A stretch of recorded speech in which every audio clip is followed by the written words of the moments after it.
I am live. Sound check. I am live. Sound check. And camera check. One moment.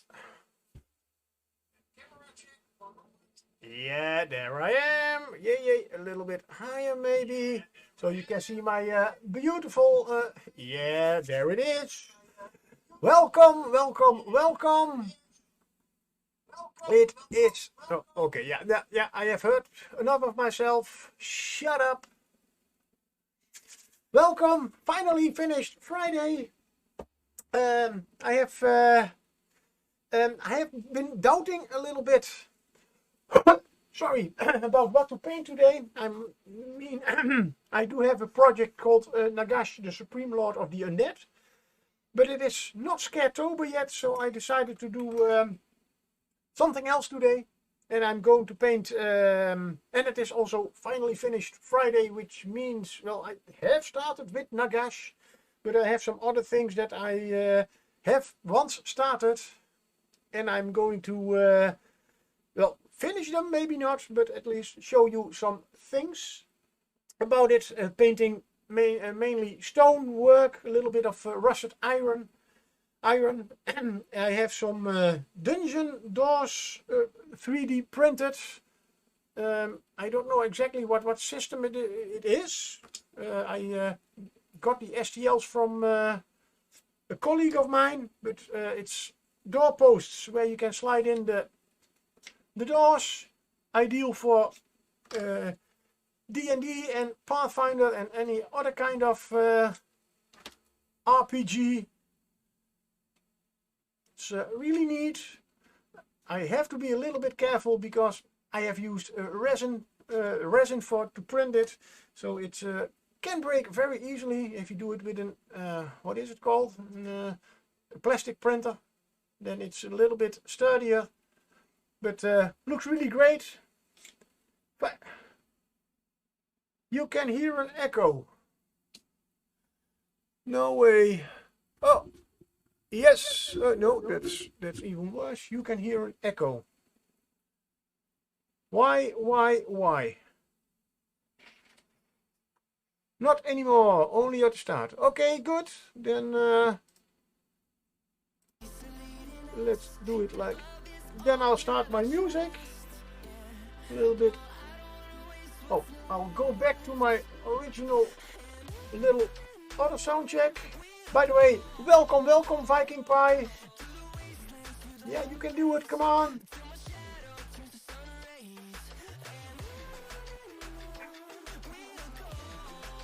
Wi-Fi, always perfect. Anyway, it will pop up in any minute. And it's, I think it was coming from your phone, probably. So, in a moment, we will probably have another, I go back to Twitch, go live.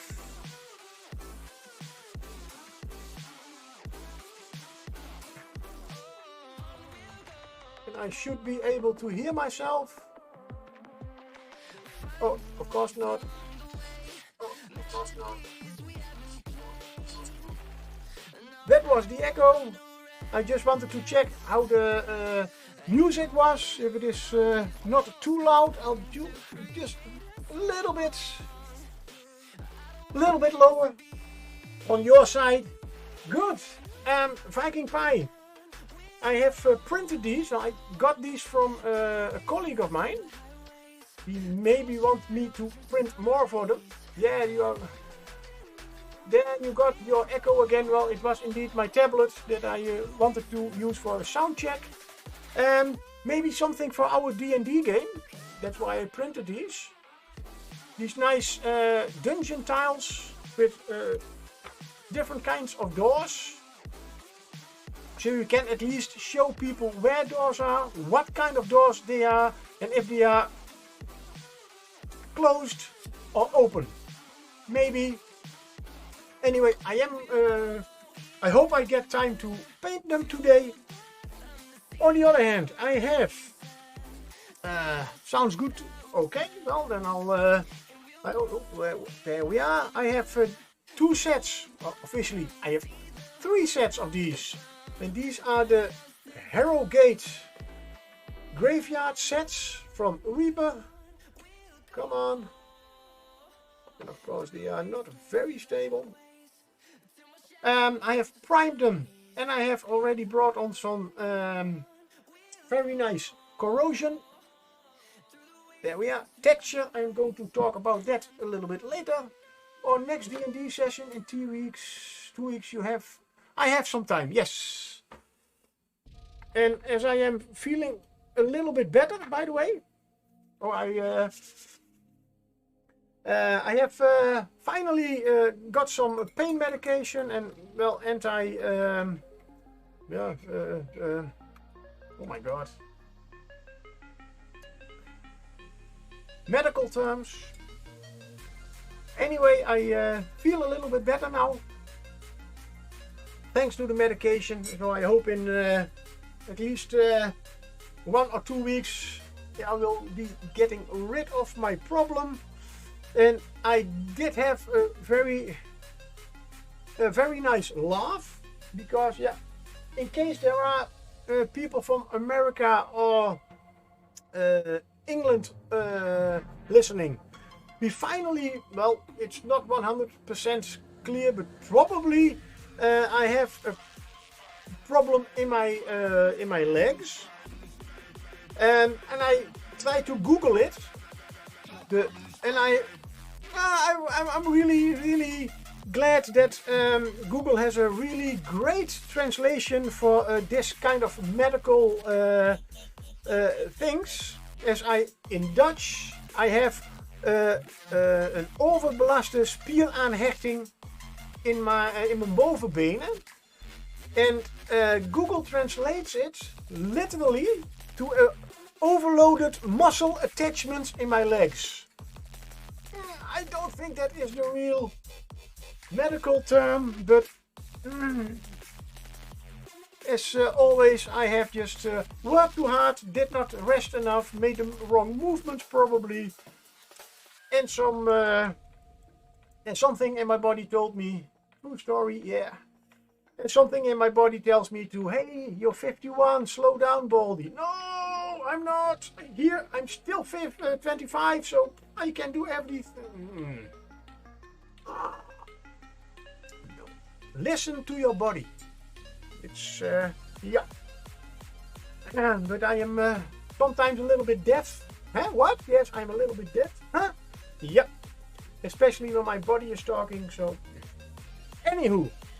I am on the mend, so. Tomorrow I will be at the gaming club, maybe for half an hour, mainly to give you your busts and to say hi to everybody. After that I have a birthday. Willem's wife Miranda is celebrating her birthday, so I am going and I'm almost in the neighborhood then, so I'm going there for an hour and then I'm going home, as I have to get to work on Monday again. But that's enough about that. The painting for today. Oh, I have shown the doors, the Harrowgat. I always want to say Harrowgat Cemetery, but it is the Harrowgat Graveyard. Yeah, that's the official name. And as I stated in my tweet, and if I am right, also in under the down there, I am going to paint some of these, and that was a little bit of work that I have done before. The only thing that I did just before the stream, I have made myself a little bit of a few washes, and I have already added them on some of these statues, so they are still not completely dry. And that's it. That's I am going to do a little bit of I have to wait till the rest is dry. I will show you in a moment how to use a wash, or probably most of you do know it, but this one does need a wash, and I have two other minis that I will not use a wash on, and I will just dry brush them. Oh, what's this? Okay, I have to add a little bit of black over there, no problem. This, by the way, maybe you recognize it, Viking Pie. Yes, this is the bust you are going to get, only the complete one.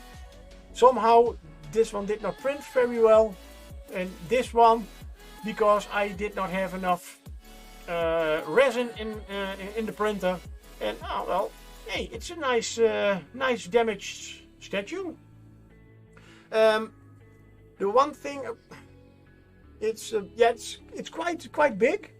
The other ones are this one, and the Plague Doctor is about the same size, so about this size. The lady and the gentleman, they are about this size.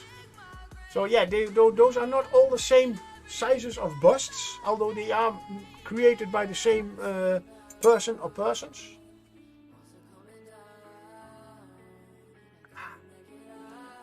But before I start with painting, just two of them were larger. Yeah, those. This is the dwarven bust, and you have the Plague Doctor bust. Those were the larger ones, and you have the two last ones. That it's the noble lady and the noble gentleman were a little bit smaller. And yeah, well, I don't know if you ever are going to use it, but for the other people who are joining, if you have big projects and you want to use washes, well, the Games Workshop washes are quite expensive, and even if you have very big projects, even the not so expensive Vallejo or Reaper washes or whatever brand you are using, they still cost quite a lot, and especially, well, if you are just painting like a statue like this, no problem. But especially if you have a lot of big projects, you're looking forward for painting those busts. Yes, I bought some new paints yesterday. Okay, so does not all fit my does not take. Yeah, I did use ink for the washes, indeed, and I tried out something new as my original recipe for washes. When I started, I always used only water with some paint in it, normal acrylic paint, and a little bit of and one drop of dishwasher soap. You can use it, only it's very fluid, very thin. It does not always stay very good on the model. After that, I followed Blackmagic Craft. It's a YouTuber that also got me into building with XPS foam. He has his own recipe. He used matte medium from Vallejo, or well, he did use some other, doesn't matter. Matte medium from Vallejo. I used matte medium from Vallejo, and then the same amount of water, one drop of well, I can show you this little, I always put it in this one. It's spoelglans. It's something you add to your dishwasher, so the dishes get a nice shine and you don't have to dry them. I don't know what exactly the English term for it is, but it's an additive for an... Hey! Hello, Egersard! And sorry, I always forget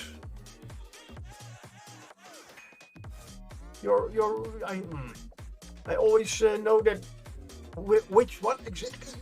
Sorry, with your real name, I mean. But welcome. I was just explaining about making your own washes for big projects. Don't know how to say my handle either. Okay, no problem. I guess a lot of streamers have that. But welcome. So yeah, this is, you can use dishwasher. My name is Katrina. Yes, thank you. Urja is fine as well. Okay. The only thing is with if you make a wash and you use dishwasher soap, it foams a lot. And especially because this is your homemade washes will never be, you always have to shake them before use. If you use this dishwasher additive that gives stuff a nice shine, it does exactly the same. You can also use, I just thought of that, it does exactly the same as like, am I here? Yeah, the airbrush flow improver. It changes the tension in the water. Hey, John the Templar, hello! How are you all doing? And that's the main part to for use this one or dishwasher soap or whatever. Only this stuff does not foam, but it's the surface tension is it's changed the surface tension, right? So it flows better over the whole mini. So I used always this and the same amount of water, but it was always still quite fluid. It did run down the models very much, so I changed already my own recipe. I used about 60%, 70% of the mud medium and 30 to 40% water. So it gets a little bit thicker. Now, some friend of mine brought me this stuff, also mud medium from Liquitex, and this one is quite thick. And I have made my tried out some new to make some new washes with them. This is the stuff I really like. Now you can see it's also in a bigger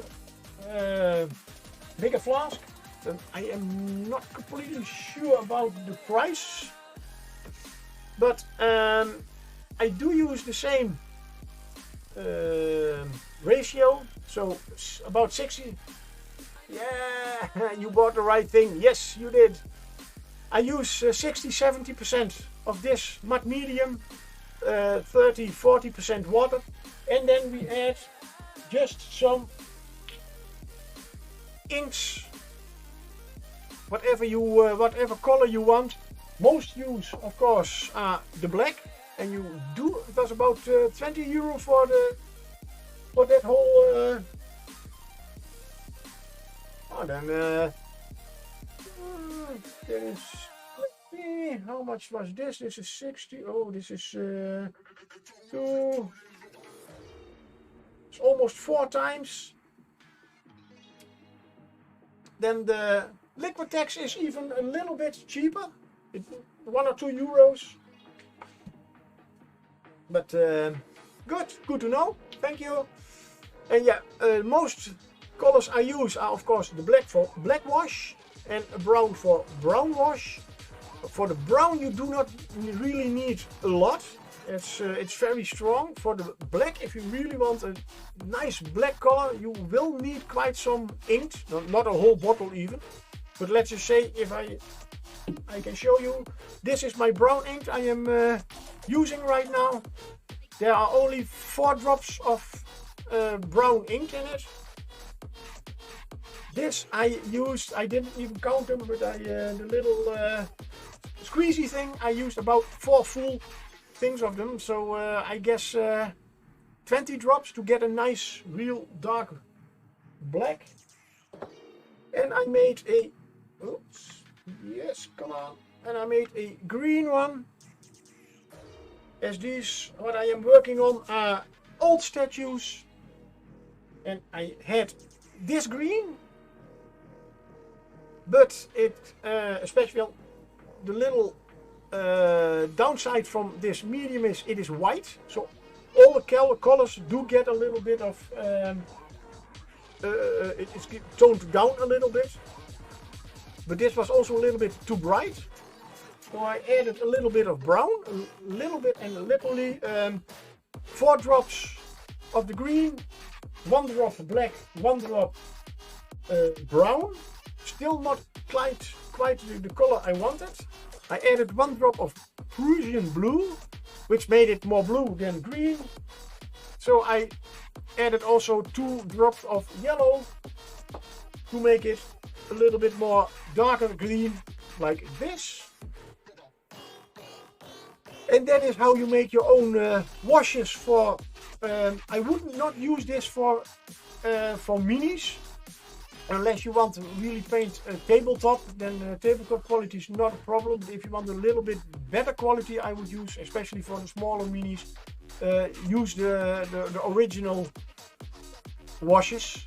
They work a little bit better than this, but for these big projects, especially large scenery pieces, these are cheaper than using those. A little free hydrate. Now I have already, yes, they are still wet. To show you how nice those washes work. This is one of the statues that has been damaged. I use my black one. And you can see it is really dark black. It already runs down the whole mini. But it stays in the places where I want it to stay. And that is all the crevices. And well, you can always, if you say it's still too runny for me, you can of course adjust it a little bit by adding a little bit more of the medium. But for me this is quite good. If I would use an original wash, I can also immediately use the brown and the green wash with it. It stays almost on the same spot where I apply it. With these are still a little bit too thin, so I have to let it dry a little bit and then add the brown and the green wash. And I hope, yeah, this one is, you can still see this one is almost dry, only on the bottom. Now, we are going to take a little bit of kitchen tissue. Oh, this is in the toilet paper. This also work. What I'm now going to do is, this is very nice, but it needs to be an old statue. So I'm going to use a little bit of the green, especially in the places in the folds. A little bit of moss maybe is. This is still a little bit too light. But this is also the first time I am using this this recipe with a matte medium, so I am really curious about how this will dry up. As it is a little bit too white to my to my opinion, but I hope it dries quite. The medium should dry completely.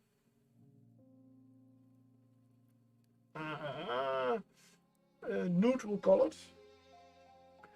Add a little bit of the brown here and there, especially on the base. The black was still a little bit available, so I will let this dry for as long as it needs. I do have a little bit of I have a fan over there, so it's hopefully it dries quite quickly. I did use for those statues, I did not use, as they are quite big, I did of course not use the real expensive acrylic paints. I just got to what I always call the Dutch dollar store. they have these ones. It's called the store is called Action. I don't know if they are international or only in Europe, but they are one of the cheapest stores we have. Action, yeah. And you can use these acrylic paints also for minis, but they are officially made for painting on canvas and stuff. So I always have the idea that the paint particles, the color particles, are a little bit thicker, rougher than normal paints, the normal mini paints, and you have to thin them quite a lot, as they are. I can even show you. They are it's quite thick for mini paint, but. What am I going to do with these? Well, I have, if you don't want to use a wash, the pigments are huge. Yes, thank you. My overloaded brain is always... The moment I make the sentence in my head, I know the word. As soon as it comes out of my mouth, the word is gone. Thank you, little brain.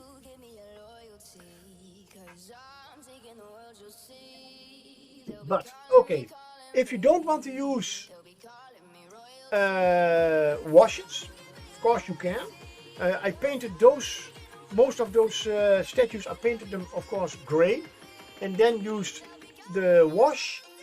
These I'm going to use for an example, and I'm going to, now I am, as these are, no, I will, the big one I will paint as I will would paint every big, I have a bigger one, one moment, I need a bigger brush for this one. Yeah, go here. I tried it to try out miniature painting, but it was a pain in the ass. If you are more skilled, you might be able to make the paints work. Yeah. I believe that an American goblin,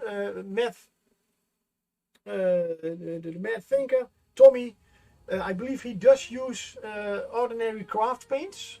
There are other painters who use ordinary craft paints, and you can make it work. So, but I guess you have to really find out how much to thin it.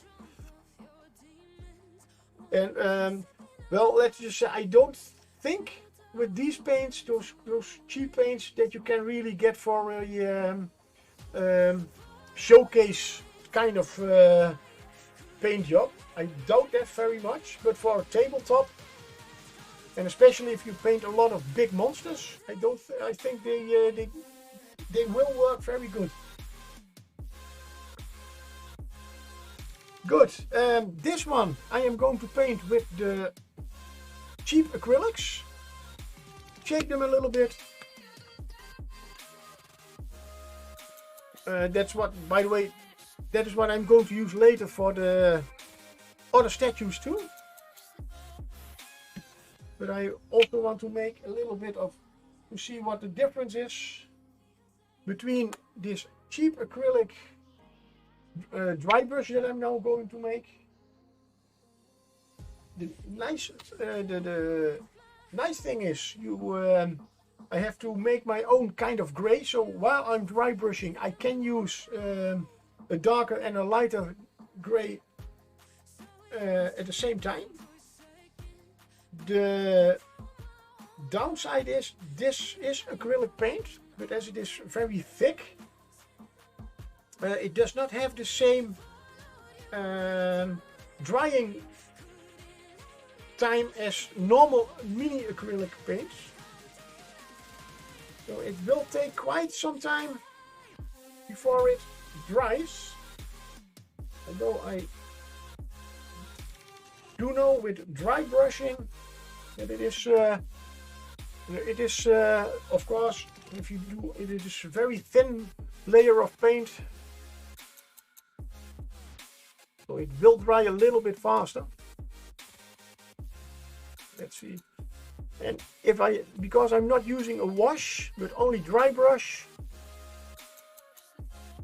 and straight over the primer, black primer, you already see in fact that it is quite effective. So if you need a quick piece of scenery, especially stone, then directly painting over or dry brushing over the primer is really great. Now this part I will paint later. I will make it more of a stone structure.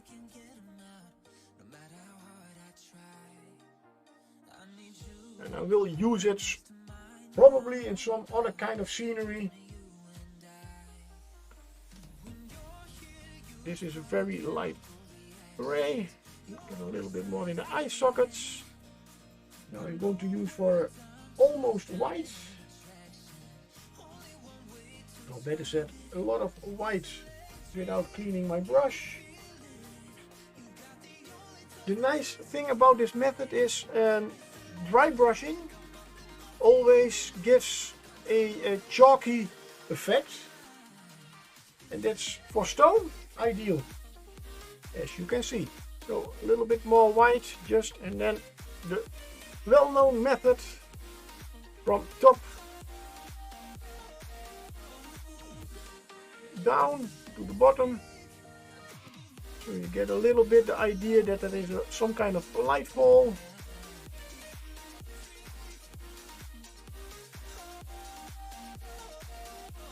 Whoops! Yay! That's number one.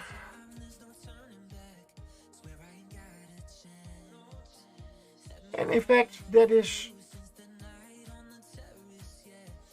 I have painted a statue. That's it. Now I am going to see, this is a smaller one. I could use the same paint, but now I am going to use the official Games Workshop dry paint, just to see the difference. I will be using also the official very expensive Games Workshop dry brush.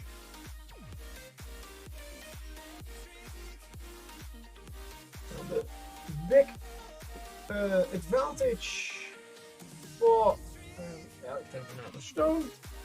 We have no, we make this one a little bit more brownish. The big advantage for the dry brush paints is you almost do not with normal paints. You have to really wipe a lot of paint off. But this is almost a paste, so it is already very dry. I wipe a little bit off, and I can immediately, and that's the wrong color to start with. This is the white. No, I want to start with a more brownish color. This is, now you can now see a little bit better. It's more of a beige, especially to make it a little bit different from other stonework. As normally stones do not come all from the same source. And well, maybe you have different cities, different regions and everything. They probably also have different kind of stones. But you do get a nice effect on. See all the details coming out.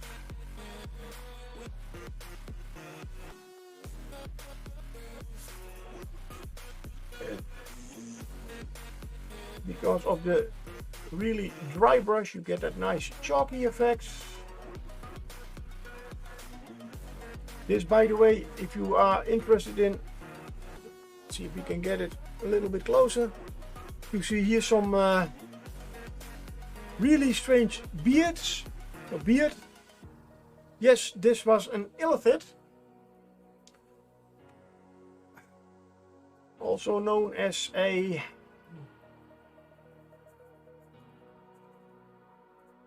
as I said,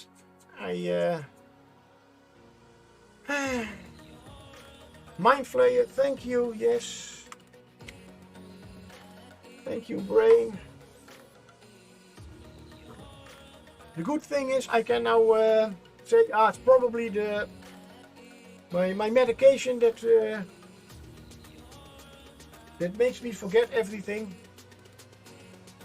Normally I always remember everything, of course. And now I'm going to use the white just to give. This one is very old. Has been on my painting desk for years. I rediscovered it. I'll be your backup brain. Yeah, thank you very much. I discovered it a few weeks ago when I was, months ago, when I was rebuilding my whole setup. And then I thought, why do I not use my dry brush and hydrate? Thank you very much. Why don't I use my dry brush paints if I have them?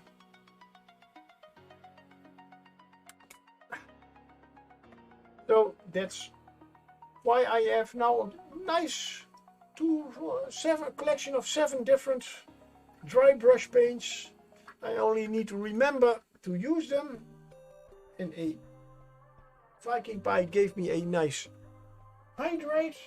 That is my cold coffee. This is my hot coffee. Thank you very much.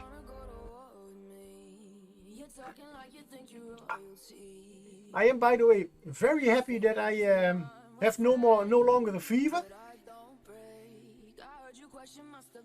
I even give you one for free. As coffee, finally. Normally when I have a fever, I don't like the taste of coffee. Why? I don't know. I can eat everything even if I have a fever, but good. It's me.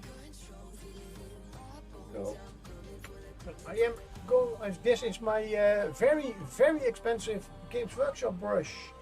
I immediately clean it also with a little bit of soap. The other ones I don't care very much about because they are the most cheapest brushes I could find, also at the Action. And this is statue number 2. And statue number 1, there is a color difference of course, because I used a little bit of beige color for this one. But they look, for me, if I would say so, it doesn't, for this kind of work, it does not matter if you use the very expensive or the very cheap paints. Good. Let's clean up a little bit because now I am going to paint the doors. That means I am starting with the doors. Let's see if I for the cemetery. Graveyard. You couldn't hear the randoms. And hello Pete, good morning. Now you can.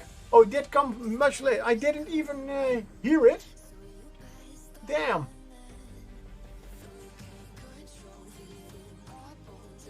Good. Yeah, I still have to make. Yeah.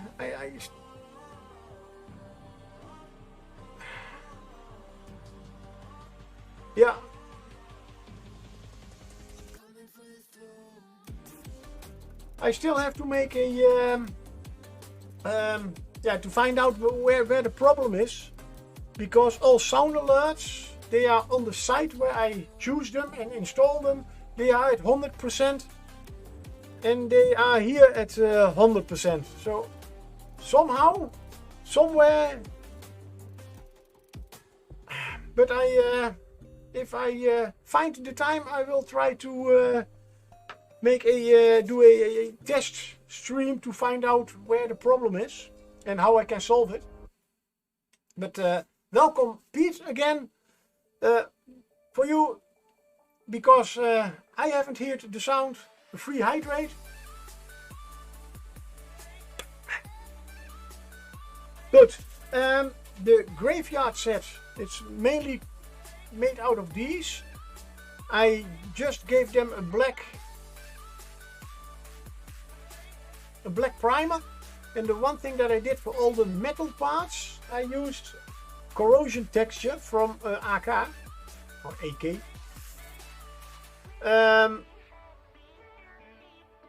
Just to give them, so I can make them really nicely rusted. In fact, it is just some paste. It has normally a little bit of a brown color with very fine sand in it. So you could make something like this. I don't know if you're this, you do not really. Now you see it a little bit better. There it is, the texture. And I just dab it on. I have saved some of the pieces.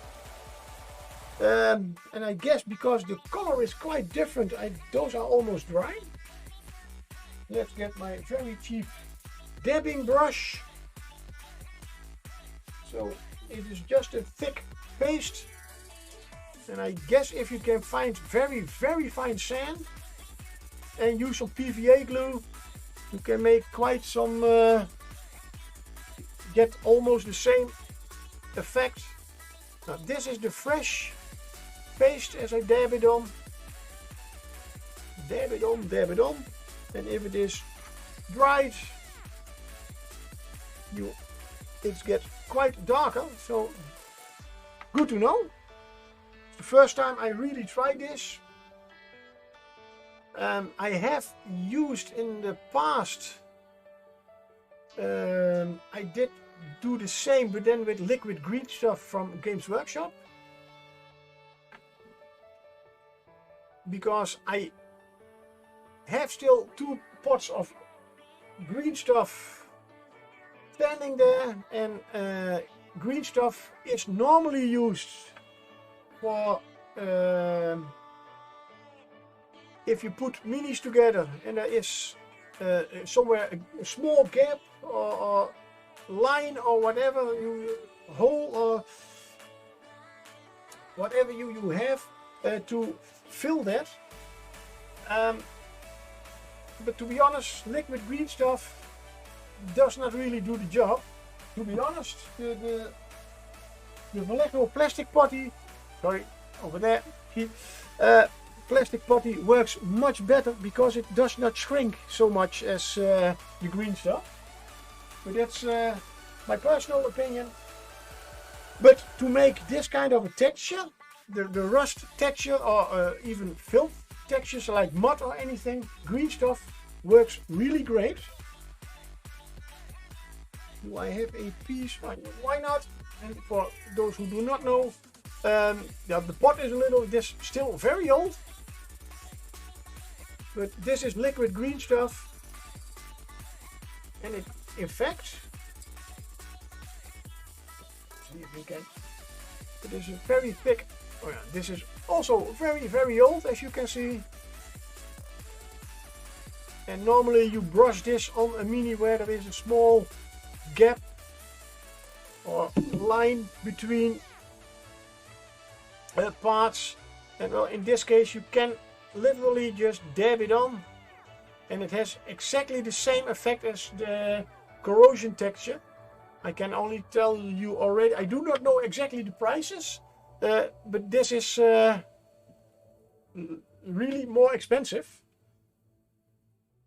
That's why I still have the stuff, because I am well, I have thought about it, throwing it away, because it does not do what it should do. But luckily I watched some YouTube videos and someone had the same problem. I bought it and it does not what it is supposed to do. But you can use it to make really great rust texture and everything. That's why I still use it. So yeah, but I am not going to, if this one is done, I'm not going to buy anymore, then I can better buy this stuff or make it myself from PVA glue and very, very fine sand, if I ever can find very, very fine sand. Good. So that's the graveyard set. It comes with a few different pieces. You have also a nice gate. So there's also stonework involved, and of course to make sure that you can make nice corners, there are also some pillars inside every set. This is the complete set with the gate. You have a large piece, a smaller piece, the corner pieces, the pillars, and you have some broken pieces. Those are the whole set. You can buy the larger pieces and smaller pieces separate in smaller, I believe per 4 pieces you can buy them. I have 3 of those sets. What I have here is 2 sets. I still have 1 set somewhere over there. But I am going to use these together with some Games Workshop graveyard stuff I have for my Bone Sylvanians minis that I still want to make a nice big gaming board, something more showcase board. And yeah, so that's why I chose to have several of these, as this is a little bit cheaper than buying all those long and smaller pieces separate. Good. The doors. Well, we have a... Oh, I should have been... I don't know if you can see it, probably not. But sometimes I am really... Yeah, now you can. This one is really nicely damaged. I didn't clean the supports very well. But hey, it's a stone door, why not? This is the good side and this is the really damaged side. Well, also damaged. Stone door, a metal door. Sorry. And of course we have a, portcullis or bullet holes, yeah.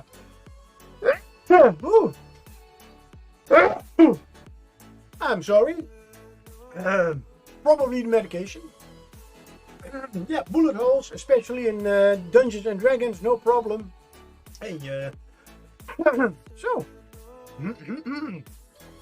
And then we have a few bombs. Yeah, oh, bombs is certainly. No, fireball! Special edition.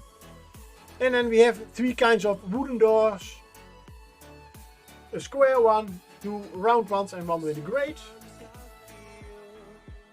Also, these are the stone one is for those who just got in, because the doors. Yeah, what are you going to do with the doors? They are not going to stand. They have very nice sliding door posts, so you can very easily use them in your games. This one has also a wood texture, and this also only more of this one diagonal and this one horizontal. And we have of course one stone one. The whole set did have more of them. I believe 6 different of the sockets, and also more doors. But just for use in a D&D map, I think this is quite a nice selection. The wood one, well, you have just seen how I do a stonework. I will get my dry brushes again, and this time, do you have advice on introducing someone to D&D? I'm going to make a character sheet together with a new player. Oh yeah, you're right. I don't want to make it too complicated, but also don't want to decide everything myself.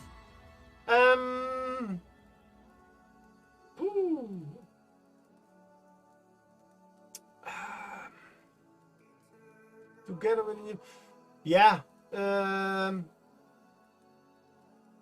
Advice. Yeah, it is indeed.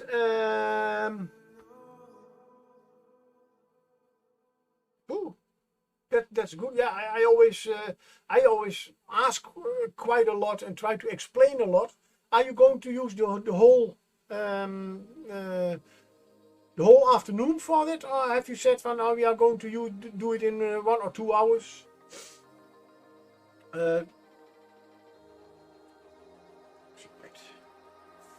But yeah, well, I think it's my advice would be ask what he thinks.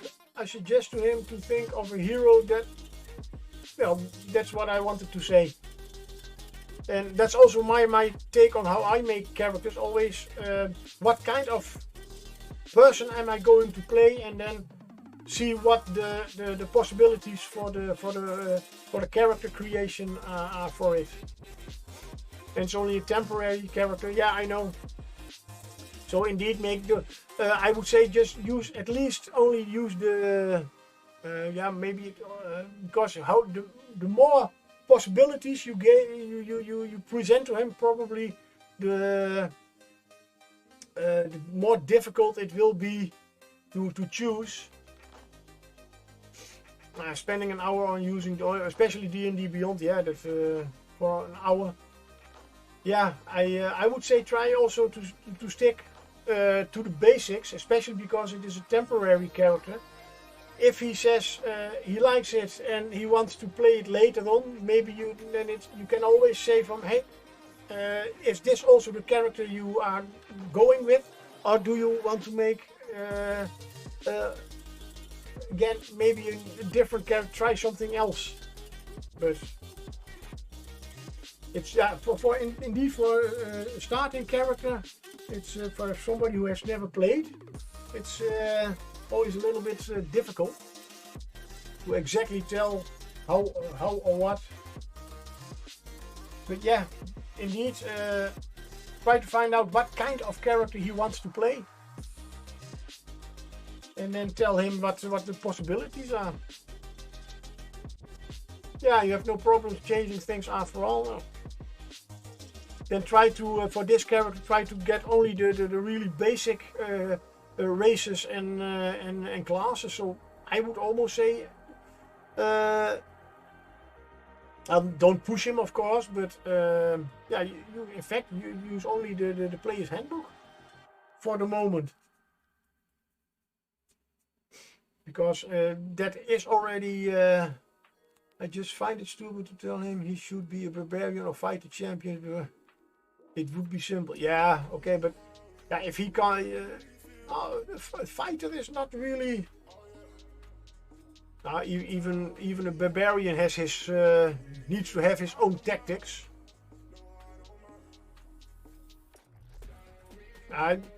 Yeah, but hear what he would like to play. Smash. Yeah, tactics smash. Of course, does depend a little bit on the basic.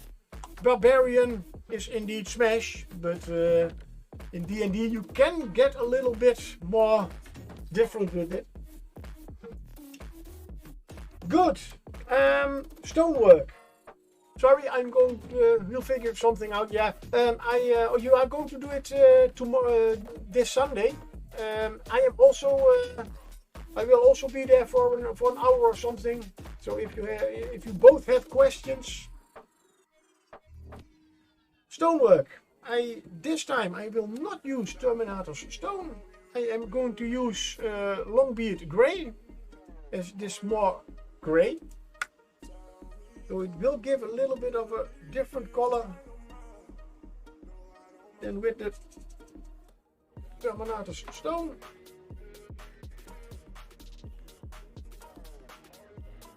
And now you can really nicely see all the bullet holes in the stone.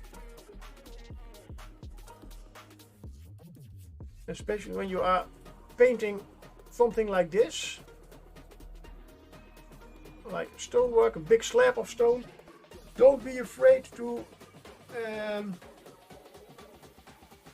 I never go in one direction. I always use it in all directions possible. This is almost too white.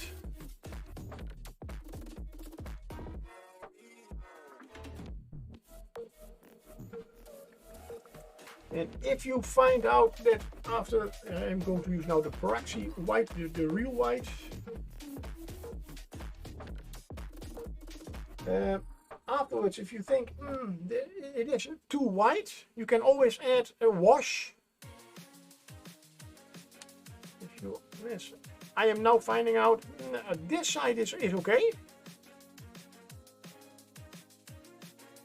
The one with the bullet holes, that's okay. This one is really white. So I overdid it a little bit.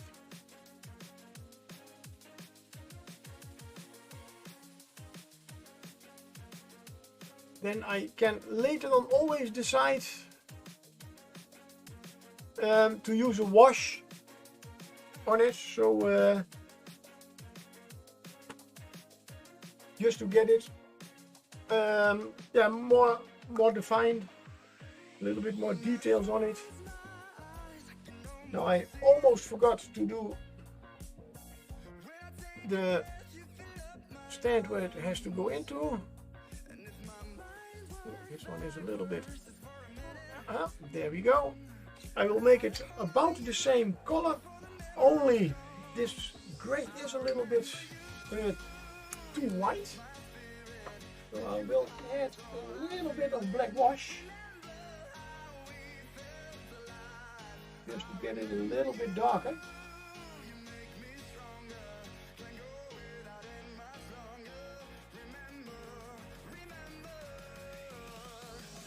Flagstones on the floor.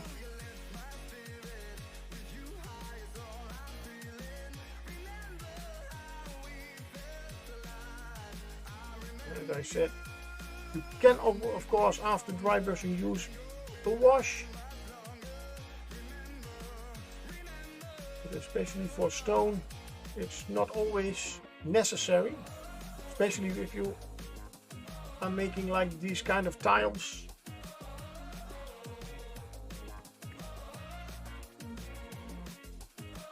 Most of the time I like them best without using a wash.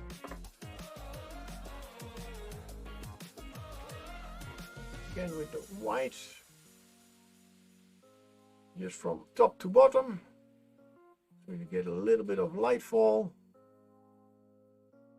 When I close my eyes, I can almost see it.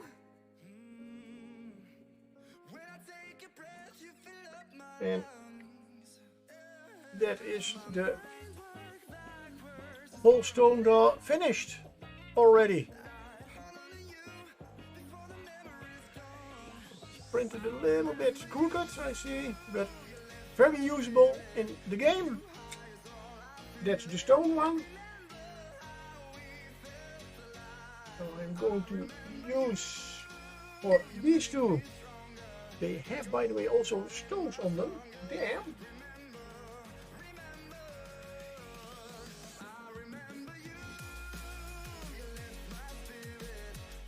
I will use, yeah, I will use the long beard gray for those, only for the stones.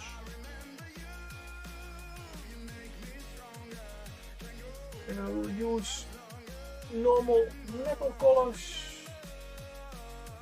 I will use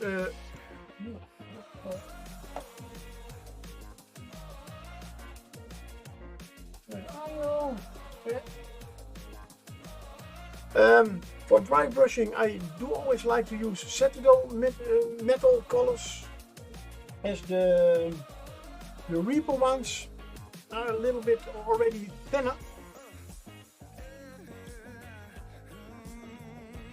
You can of course use them, no problem, but somehow I have a little bit of problem. But no, I don't. I like the Games Workshop for dry brushing anyway, like them better. I'm going to dry brush the stone a little bit. It's not a big problem if I hit the metal. I stepped with socks in some... Okay, now you have wet socks. You stepped in something wet with socks.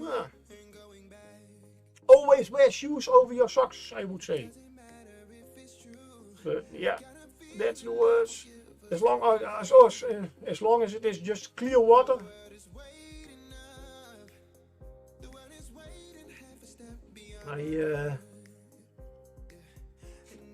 At work we have we need to change our shoes. We are not allowed to use our normal regular outdoor shoes in the factory. It's not hygienic enough. So we have our work shoes at in our lockers. And yeah, I know the feeling, only I still do not know in what kind of water I stepped. I took off my shoe and I stepped indeed in something wet. Wet socks, soggy feet, yeah. And as long as you are sure it is water, no problem. But if you step in something, maybe you don't want to know. Exactly. Well, my locker is quite far away from the toilet, so I do not really think it was something like that. But I do know that there are people who have drinks and stuff in their lockers. So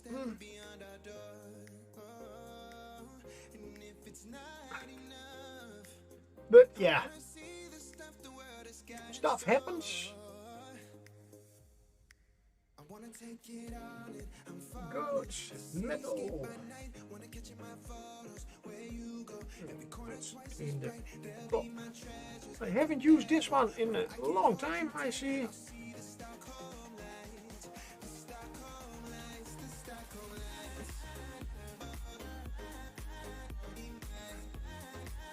So, all the metal.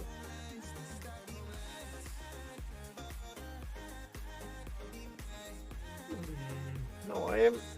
Yeah, I can still add a little bit of rust later. Here and there. Especially with metal, large metal structures. Don't be afraid to really do not get an even shine on it. Even coat of dry brush. I always work in circles, strokes, every way possible.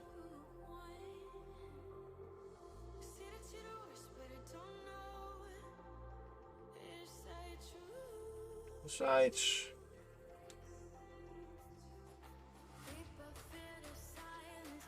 And especially because these are quite large surfaces, I could add a wash, but I don't think that will make it.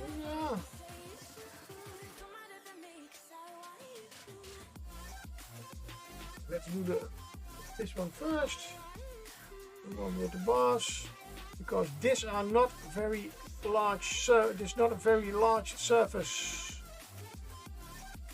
I just go against the, as I always say, against the grain of the material, which means if the bars like this and you want to dry brush the bars, go like that, and just the parts that go vertically, horizontally, go vertically with the brush. And there we have a metal grate, or you can even use it as a cell door, prison door.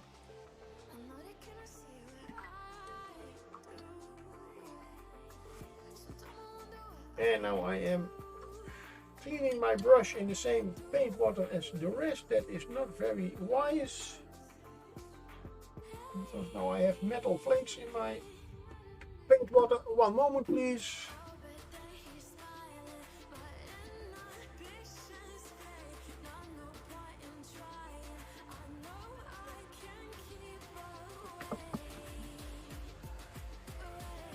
And we have clean water.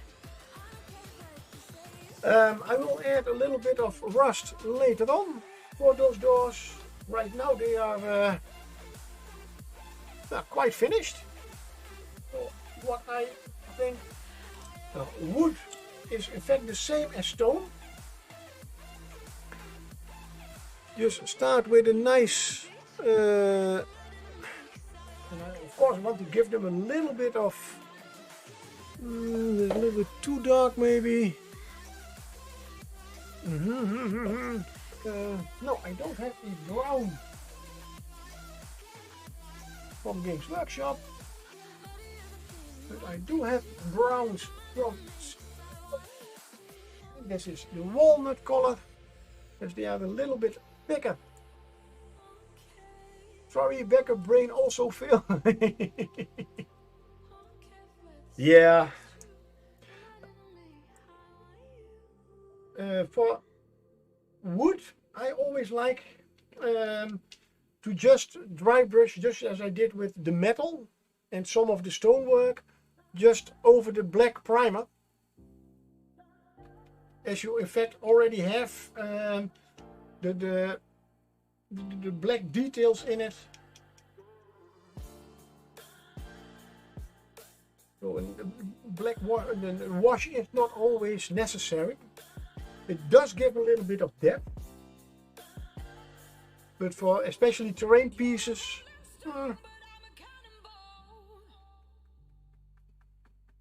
yes, my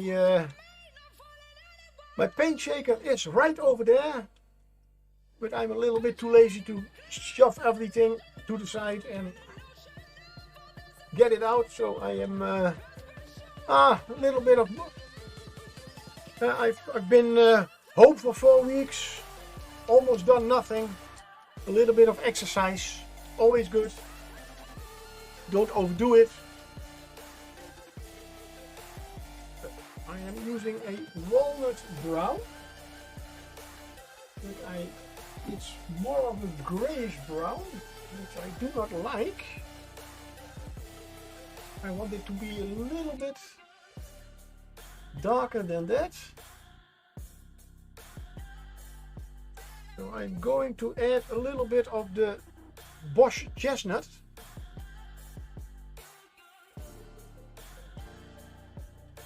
And just to see the difference.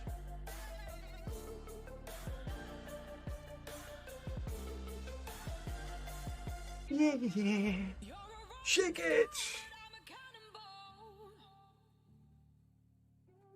This one is a little bit thinner, but good.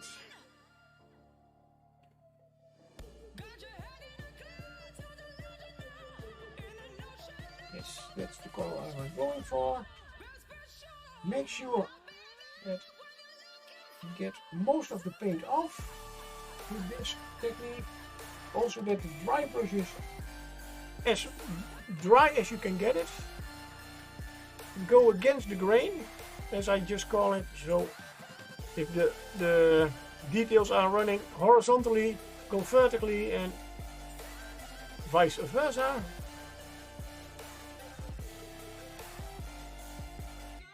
I've taken off a little bit too much paint. There we are. Yes, scale color paints are not really made for dry brushing,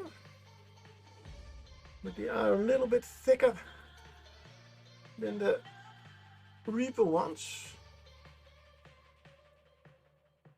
But you can already see the difference. And I of course want to make these a little bit warm, so I will use a little bit of a ochre brown later and a little bit of white. As old worn wood is always a little bit yellowish, grayish in color.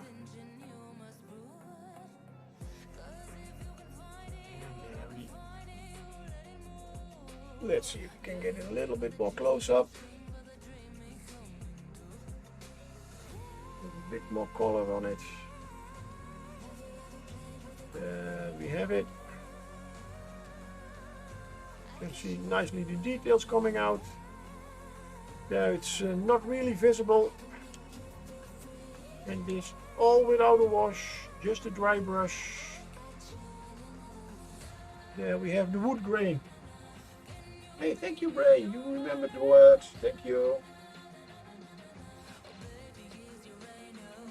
And in fact, that is all the same for the other two doors.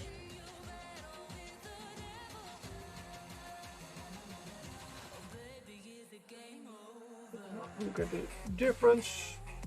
Does not always have to be even, especially because, yeah, well, the whole color as doors are used and would never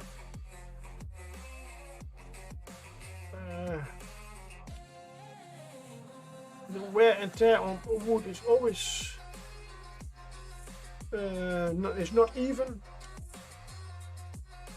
This one is a little bit more. I just see that I have to paint some metal on it later on. I always start with the, if I have to dry brush stuff, I always start with the largest portion of it. And in this case, the wood of the door. And I have to paint in the stones, and I think I will just, for the metal, I will just paint the whole metal and then use a wash on it just to give it a little bit more definition. Then we have the door frames. Finally, thank you, that's the word I was looking for. The wooden door frames and the floor tiles. And I'm a little bit, let's zoom out a little bit.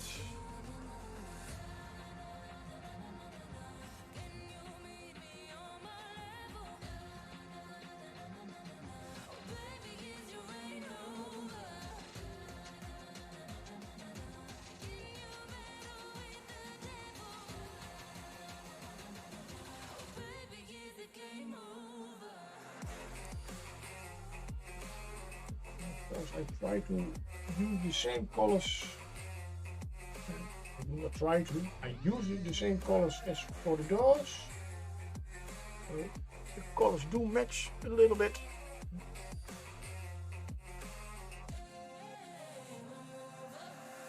This case I have to go like this way. Great. I see there's a piece broken off. Okay. Why do I see it now and didn't I see it earlier? But almost not noticeable. Otherwise I would have seen it earlier.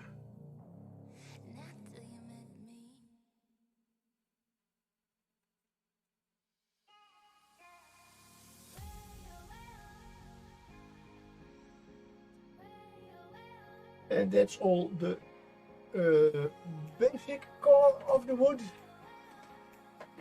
And we go to the ochre color. In this case it's Iroko, also a wood color, according to a scale 75, as it is part of the wood set. Also shake, shake, shake. And while we are shaking, cheers.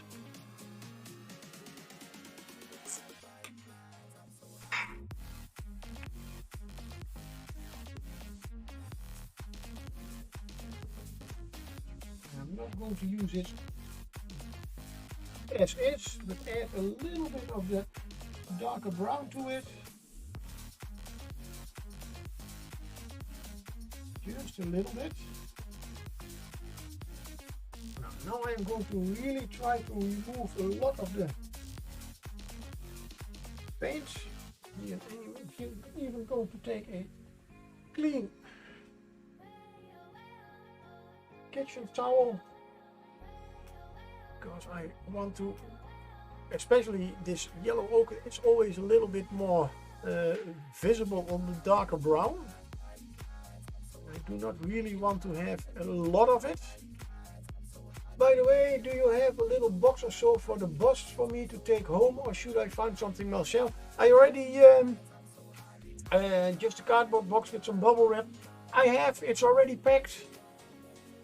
It's about a box like this big.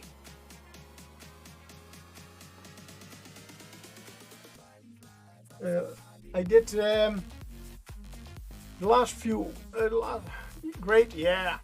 Luckily I did clean up my, yeah, what I call my attic. That's my little room over there. I did sell quite some minis today. By the way, I had a whole collection of Games Workshop minis, and an old army that I once traded for all my LARP costumes and weapons and everything. And I'm off screen, of course. Yeah. Oops, yeah, right. Now this does happen sometimes. It's not a big problem. Just hold it in the water. A very gentle stroke of a brush.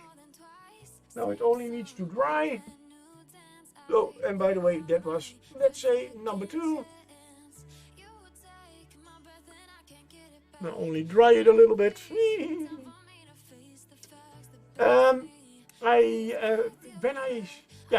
It's about 8 years ago. I had it's an old Spelt member, old games. He wanted to go LARPing with his daughters. I said, yeah, well, I am quitting LARPing, so yeah, are you maybe thinking about selling your stuff? I said, yeah. I mean, if I'm not going to use it, why am I? Yeah, and he said, I have two armies from Games Workshop. One was the Chaos Dwarfs, an army they once made and never made again. So fully painted. And the other one was the Vampire Count's army, which I already almost had everything of. Only, yeah, Games Workshop normally makes those boxes like, yeah, you can have different choices, but you can only build it one way. If you choose to make from these skeletons normal skeletons, then you have normal skeletons. But you can also make them into wraiths. But yeah, well, you cannot make from the skeletons the wraiths. That's the bits are too small for magnets and that kind of stuff. So you have to buy 2 boxes. Now, I did have everything one time. He did have everything one time. Some things even 2 times. So we made the trades for those armies. And 4 weeks ago, no, 5 weeks ago, just before I got sick, he contacted me. Roy, do you still have those armies? Yes, I have. Only from the vampire counts, some of the boxes I don't have anymore. I already made them into monsters for Dungeons and Dragons and everything. Yeah, well, he wanted to buy them back. He was going to play with them again. So, oh, hey, no problem. The only thing was, I did know exactly where I had all that stuff. It had been in my showcase for quite a long time. Hey, suddenly I started painting again, so a lot of my stuff had to go in. I took his stuff out, put it in a box. It ended up over there somewhere, completely at the back. So I have to really, yeah, if I want to get to his stuff, I have to take a lot of stuff out. Yeah. If I have to take that out, I immediately, hey, this I haven't touched in 5 years. Throw it away.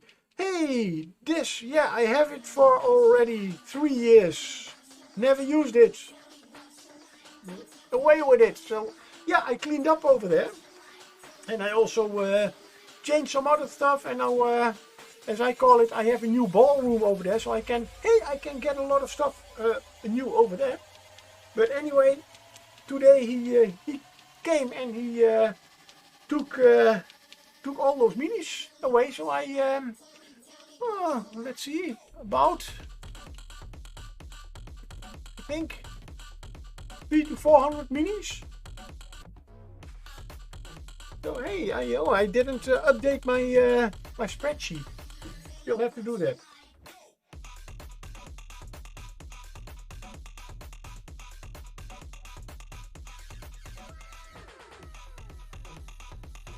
But my reasoning was also, I have it, well, yeah, no, my reasoning simple.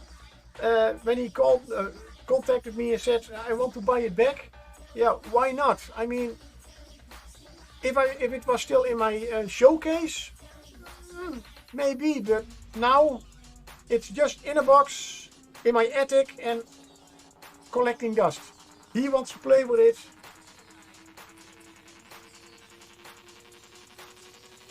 So I think if I can make him happy and hey, I have a little bit money now.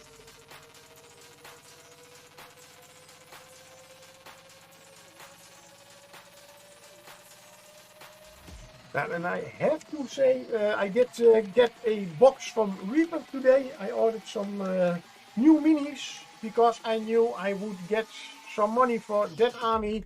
So yeah, well, I have to compensate a little bit the loss of the minis I sold. And of course, because I had to have the new Reaper Pokey tool. It's behind me. There are the 3 pokey tools they have. So it's on my wall of great stuff. And I really needed that one. And yeah, well, if I just only order a pokey tool, that's a little bit too expensive. So yeah, let's order a little bit more. Still too yellow. Of course. That's a good reasoning, right? And then yeah, well, then you have and then you see your order. Yeah, okay, yeah, that's a reasonable order to order. Enough. Oh wait, yeah, they have some promotions. If you order more than that amount, you also get a free mini. Now I'm already over that, but oh wait, if I spend 20 more euros or dollars, I do even get them. Yeah. Okay, right. Hey, I'm Dutch. If I get 3 free minis just by spending $20 more, yeah, then it is less expensive. I mean that free mini that does cost about $5 or $6. So yeah, that's I'm really good at math.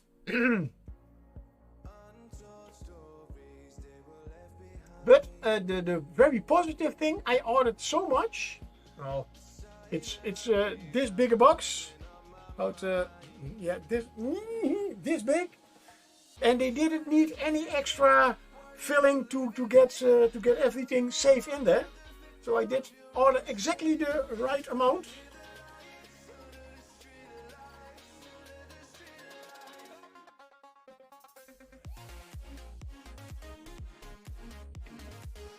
That's very important, very environmental friendly. Not bank account friendly, okay, yeah, I know.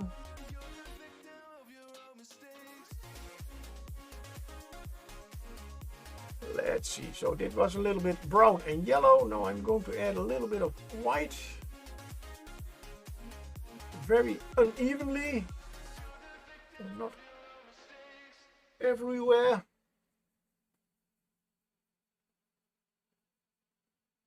Just to give it a little bit more authenticity. Oh my God, what a nice word.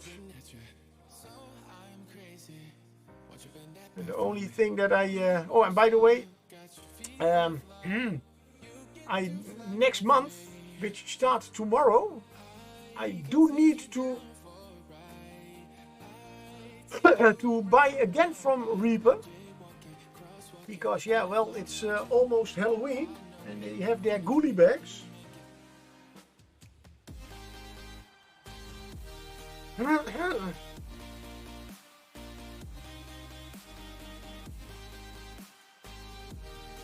With some extra and free stuff and that kind of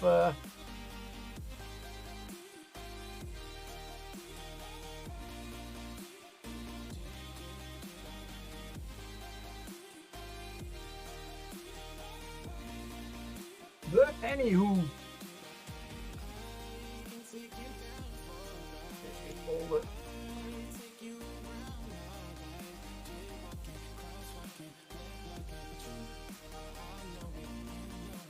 but yeah, that's indeed my kind of my way of shopping.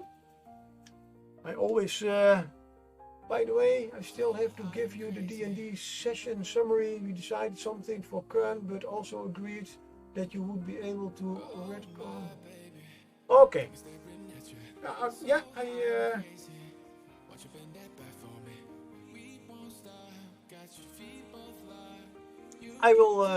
I will see, but okay.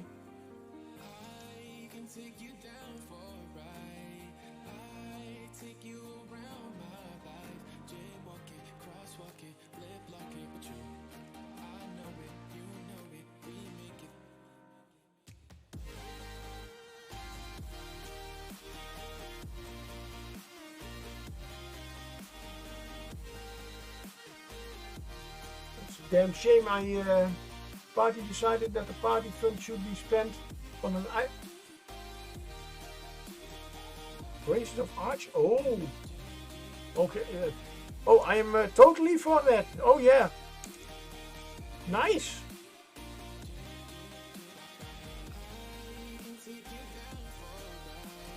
Kern will certainly not say no to that.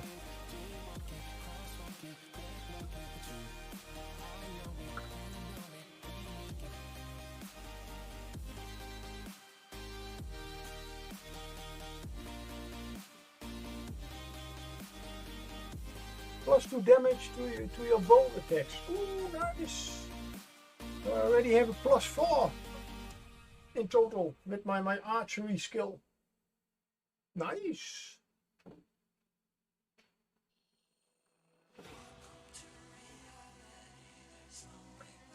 Metal parts. Now I do have to paint a little bit. Still have metal over here. Oh no, that's no. By the way, I am still working on getting Kern into D&D Beyond. The only stupid thing is, normally when I create a character, I always do it on with pen and paper first, and then I can erase things, and I have so I have the original stats and everything. And of course, somehow I don't have them from.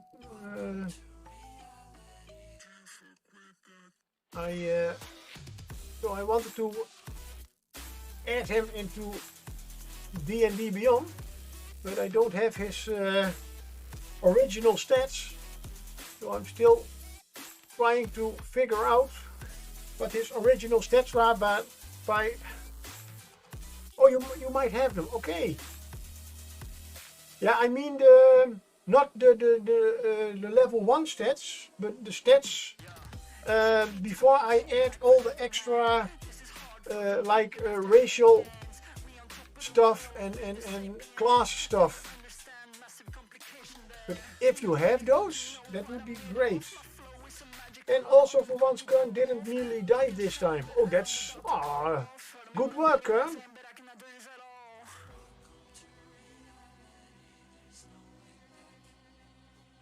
Or he's just getting more careful, maybe. A little bit less bold. Oh, bold.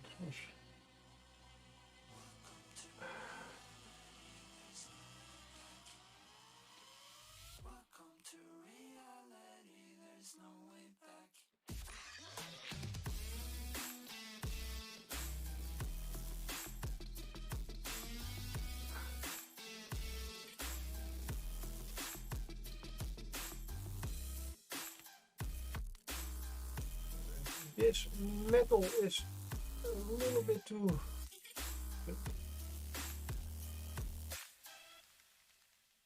a little bit too bright. I will add a little bit of a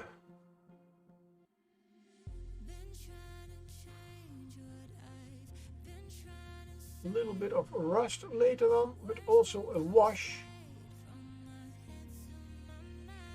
This is really much to buy. If I know your stats at level 3 and I know your race bonus, I can subtract that to get the numbers you rolled, right?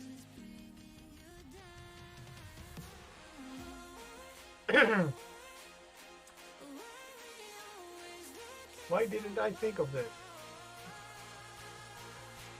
Yeah, you're right. But then I also can do that.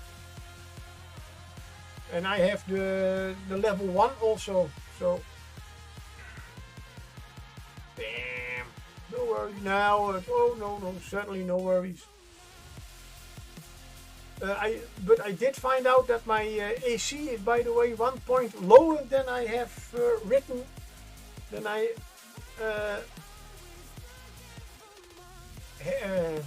yeah. I thought my AC was 15 somehow. I don't know why. Backup brain worked for once, yeah.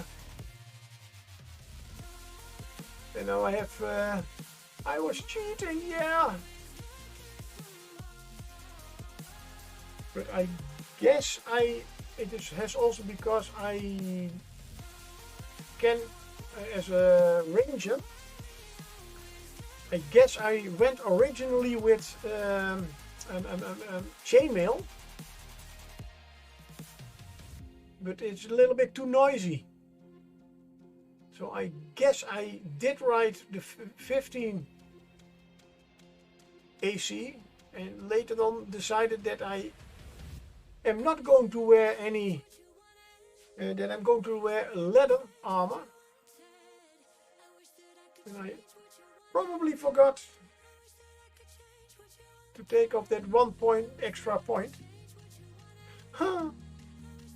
But thank you that we are going to change to D&D Beyond. So I don't have to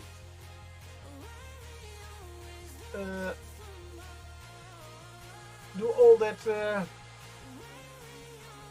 math for my brain. On your level 2 character, your AC is 14.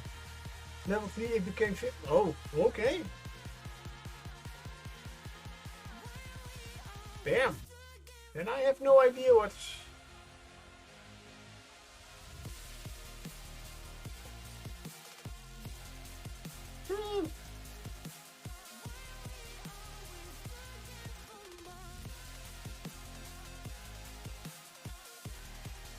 Then I really did have a brain fart.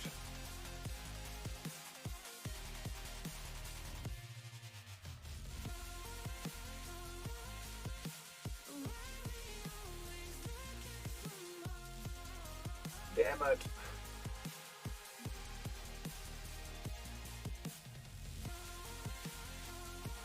But as I said, good that we are going to use D&D Beyond in the future. So many more times I could have killed Kern. Yeah.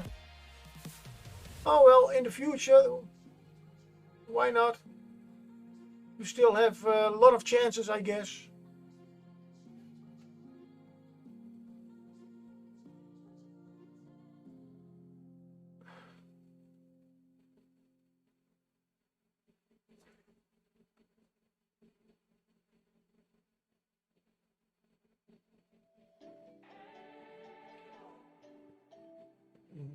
That's that is that one.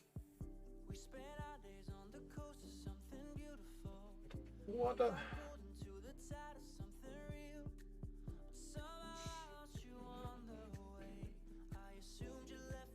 That's why,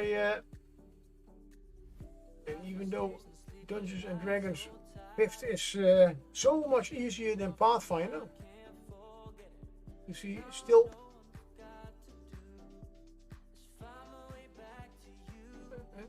those kind of mistakes are made.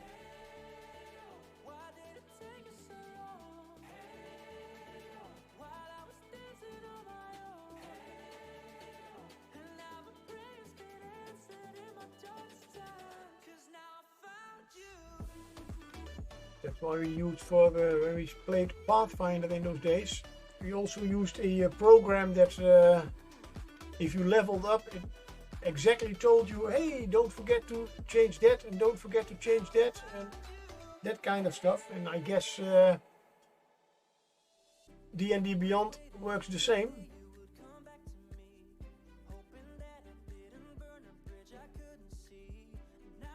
And I also like how you can easily see the spells you can cast and what they do. Yeah,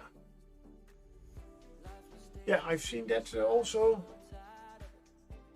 I still have to get the whole layout and everything.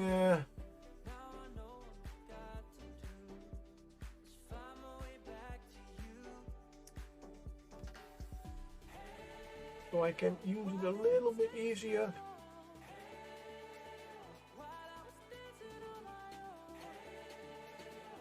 I also did, by the way, the reason I wanted to start to use D&D Beyond is I have now a new tablet. That one is a little bit newer, a little bit more memory, a little bit faster. Because my older tablet, D&D Beyond, I could run it, but was really slow.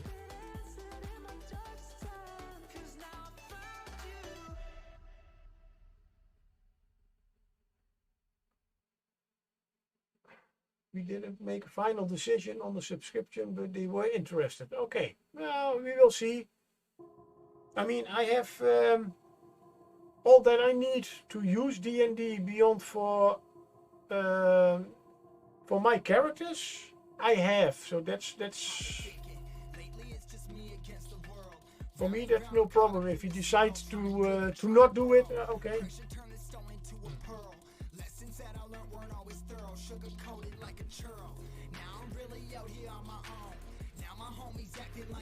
Oh. This one.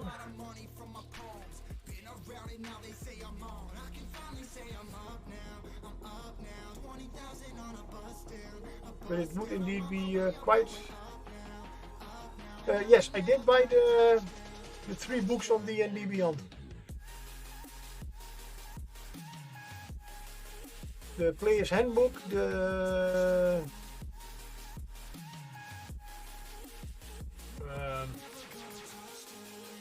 Xanatar's Guide to Everything, and the Tasha's Children of whatever. Yeah, Tasha's, yes. Because those were the books we agreed on to use.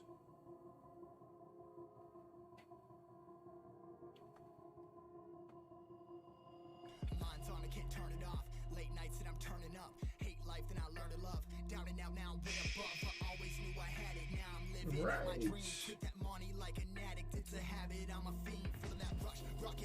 Good. So we have the metal. Yeah, they look too bright, and I am going to use washes on these metal parts also. Let's get this one a little bit to the side. So I have decided to use, in this case, Badab Black. Gnome oil it is nowadays called. Technically no Tasha's, but I made an exception for your Beastmaster. Yeah, okay. But that's why I also bought that one.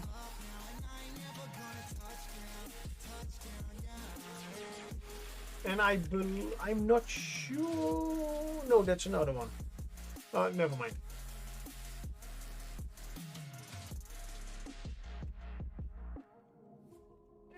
see.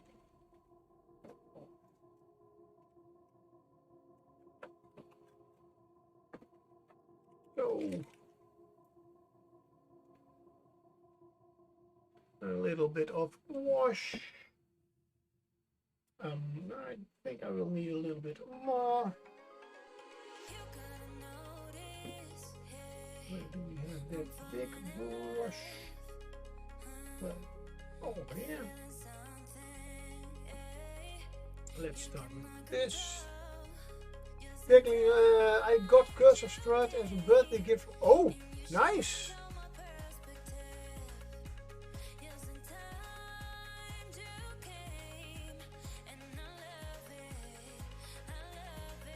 So you have that one also now on D&D Beyond.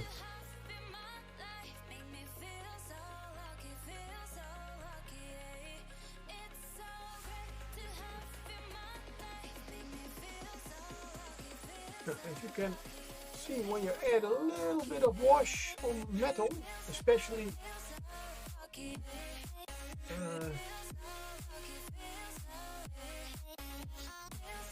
the silvery color, it just gives that little bit more extra of real metal.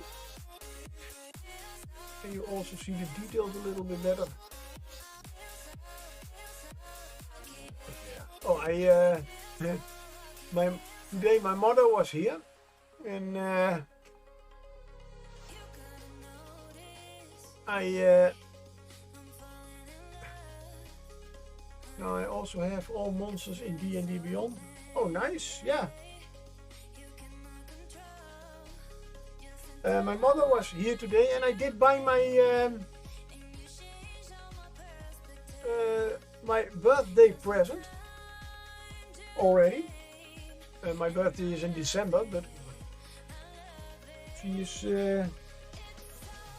giving me a nice expensive bottle of Irish whiskey.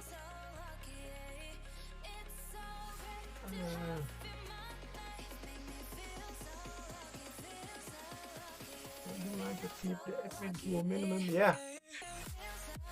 That's the third one.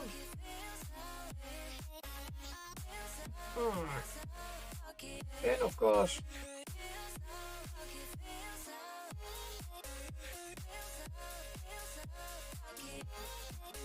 mini drop here, and right, not only on the table, of course, right in my wash. The good part is I didn't spill too much of the wash.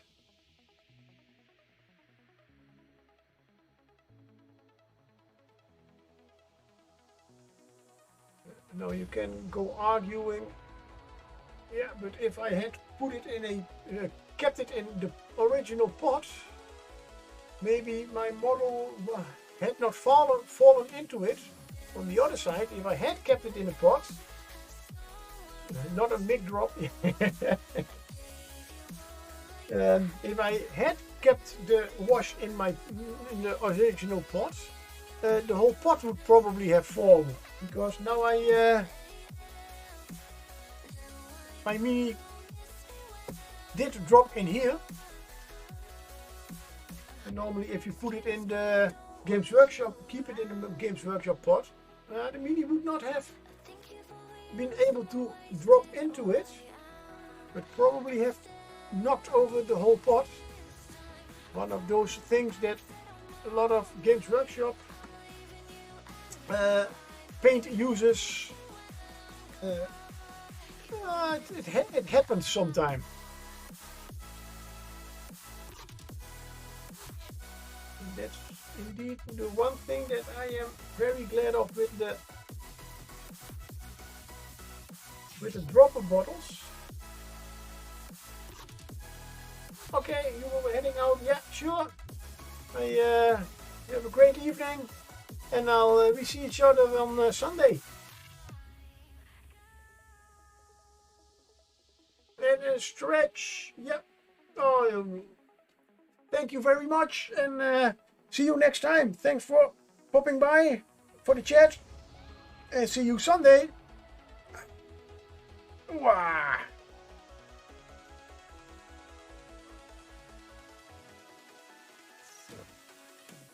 First, I didn't want to add the wash, but these are very large surfaces, and the metal color is very bright. So yeah,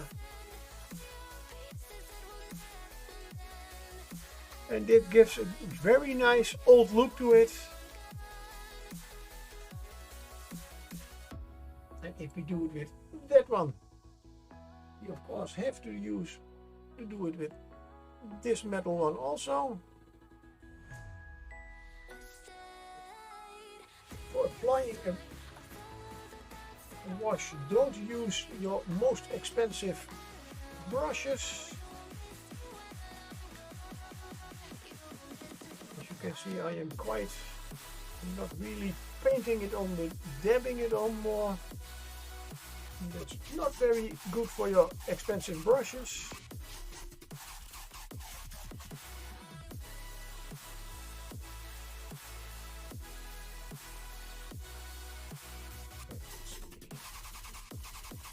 But indeed, a wash is a lot of times quite a nice miracle in a bottle or pot to work with. Now, there is, of course, if I could have used my own homemade wash, but it would not have the same transparency as the Games Workshop one. That's one of the things that I always keep repeating. Not that Games Workshop does have bad paints, certainly not. They are great paints. Only they are a little bit expensive because you pay for the name also. But their technical paints and their washes, yeah, that's something I still cannot find in other brands of paints. How are my statues doing? They are almost dry. And I say almost, there are still some spots. Oh, and I'm off the screen. Now, I used a few different colors for the stonework. As you can see, also a little bit of different types of stone. This is XPS foam that I literally drew the stones on. This is officially a basing material for smaller bases for sand. Oops! Oh, no. Okay. Yeah, sorry, there was a little bit of wash in the. Let's see. Oh no, it is. Yeah, still a little bit wet. And we wait. How are you doing? Also still a little bit wet. This one I just showed you at the start. The model itself is almost dry. Only at the bottom there is a little bit. And how are you doing? Let's see. Oh, you two are both almost dry. Now am I going to decide what kind of paint am I going to use for you two? I am going to use the cheap paint for you. So the big acrylic ones, and I'm going to add a little bit of blue. Not much, just a little bit. So the gray will get a little bit of a blue tone to it. And that just makes it a little bit different. Yeah, I'm going to use the very big brush that I have been using. I need to get it really dry. Otherwise the dry brushing does not completely work. Oh, that's That's good enough. So I add a little bit of black and white in the mix. I start out quite dark and I add a little bit of blue. Just enough to give it a little bit of a bluish tone. Not really that it is going to be blue, but it darkens the gray also a little bit.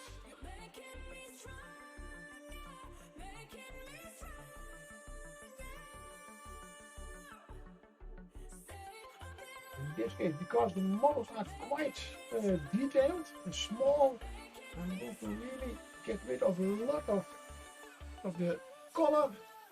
I start with the lady first. Let's zoom out a little bit and just go against the grain again, as I still call it.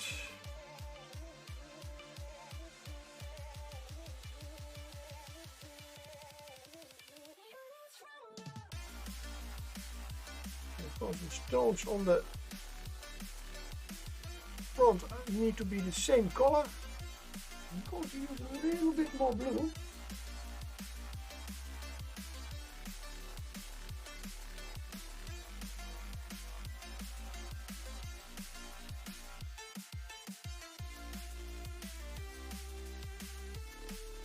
So these will stand out a little bit more different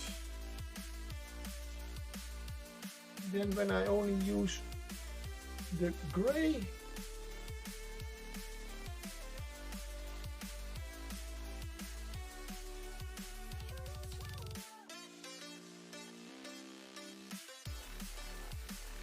Now I did forget one little thing. I just remember. As I see it's all gray, but I don't see any brown or green spots. That's why I was waiting for the models to dry for the wash. How is that one doing?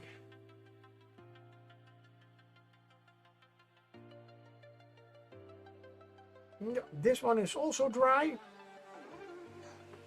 Then I am going to use my washes. And especially the green wash and the brown wash.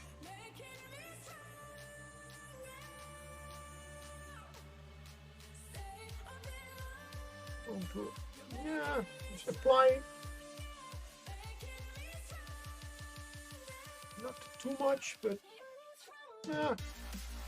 I will darken it down a little bit with brown.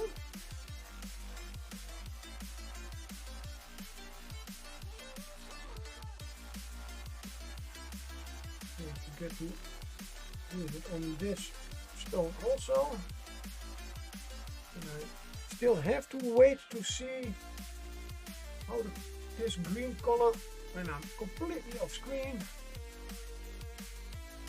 how it comes out, how it turns out. That was the green, so I'm going to for the brown next. And just add that here and there. Give it a more filthy look. For when I make XPS foam buildings, I do have a normal, completely black wash. Homemade wash, but for the buildings, especially if you want to be old buildings, I have made a special bottle that I already added some brown and green to the mix in the bottle.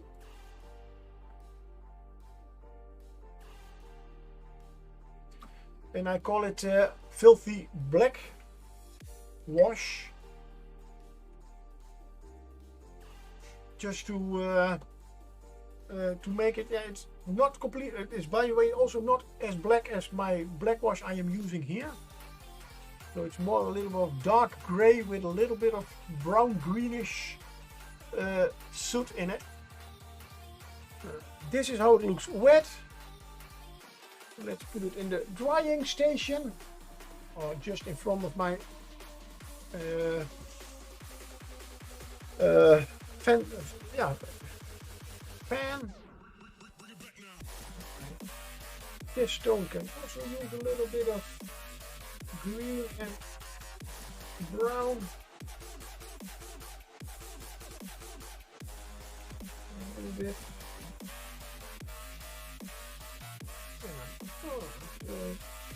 And as I said, a little bit of brown.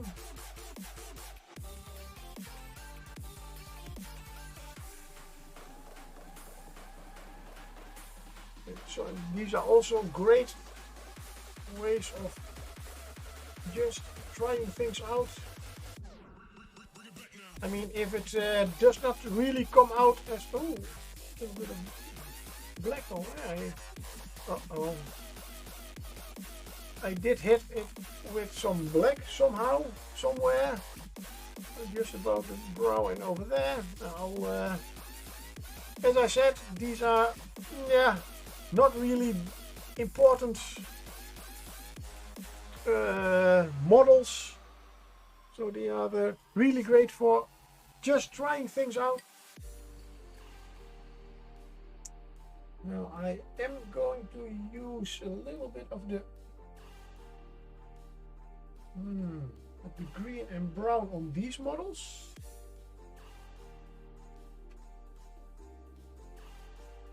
See how that turns out.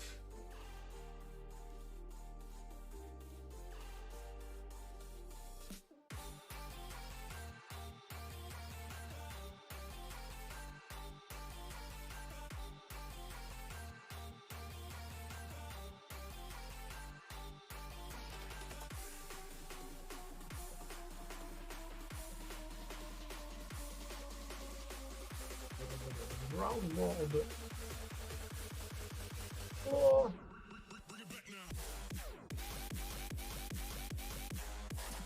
I should leave it like that. I will use it on the other one too. So just to make them a little bit more the same. But I should have made, if you should have made an example first before I try and put it on all my models. So I will have to wait till everything is dry on these just to see how it works out. The good thing is I am not using very expensive paints, so if I don't like the result, I paint them over in black and just start a new brown spots also just to make it more filthy, aged. Also blend it a little bit with the brown, with the green. But now I'm still off screen.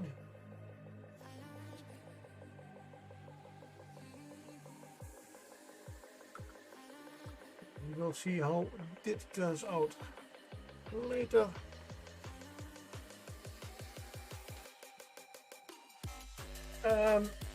For my, let's see, the doors and everything also. So blue paint on my fingers. The wash is almost dry.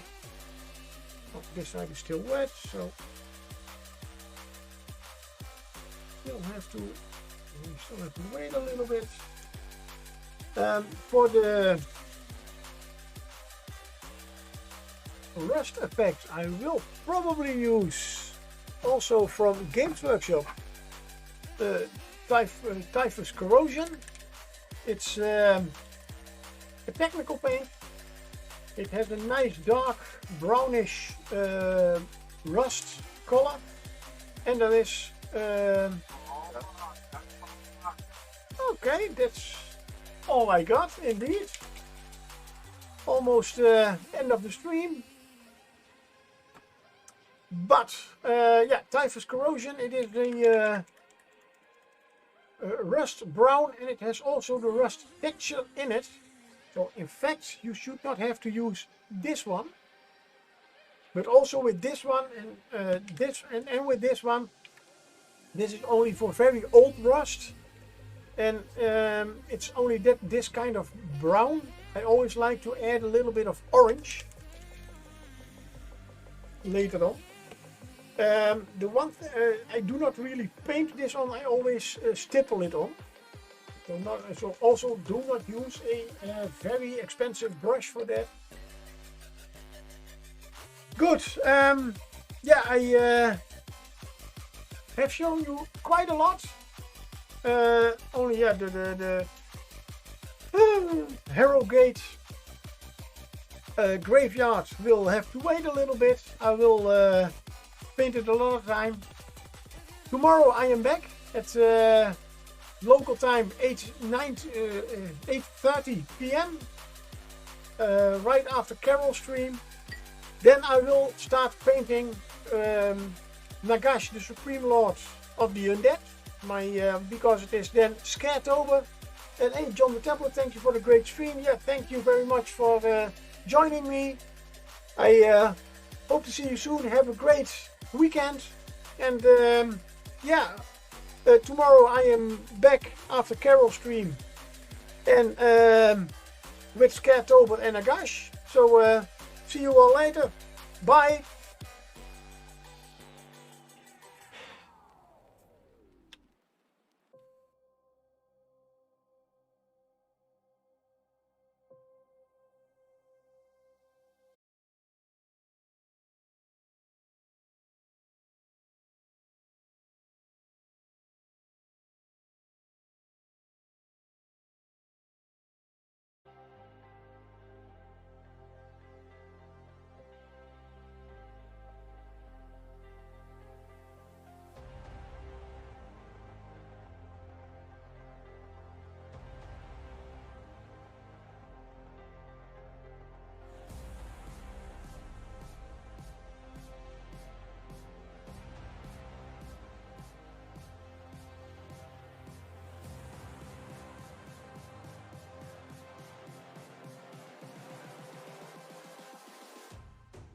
Close your eyes.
Close your eyes.